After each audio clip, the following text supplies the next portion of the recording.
Depuis l'accession du Congo à la souveraineté nationale, les parlementaires n'ont jamais évolué dans un cadre somptueux comme celui-ci. Temple des débats ou de la démocratie, ce joyau architectural donnera sans nul doute l'occasion aux sénateurs et députés de mener à bien leur mission. Le Parlement, institution démocratique par excellence, se doit de veiller à la réalisation de l'idéal républicain de notre pays.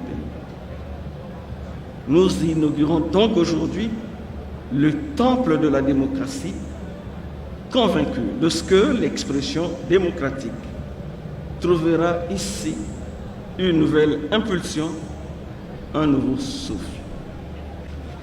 Tenons, gérons, animons ce cadre somptueux en considérant que les bâtiments publics, comme les monuments historiques, sont bien plus que des pierres joliment assemblées.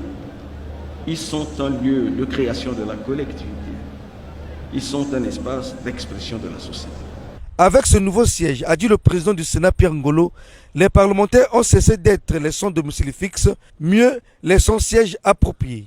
D'après lui, ce bâtiment n'est autre que l'expression de la bonne coopération sino-congolaise. L'histoire retiendra, la postérité apprendra que les deux présidents, Xi Jinping de la République populaire de Chine et Denis Sassou Nguesso de la République du Congo, promoteurs d'une coopération sino-congolaise exemplaire, ont posé ce jour, mercredi 3 mars 2021, un acte de très haute portée historique en mettant définitivement fin au vieux statut de sans domicile fixe SDF, mieux de sans siège approprié SSA du Parlement congolais.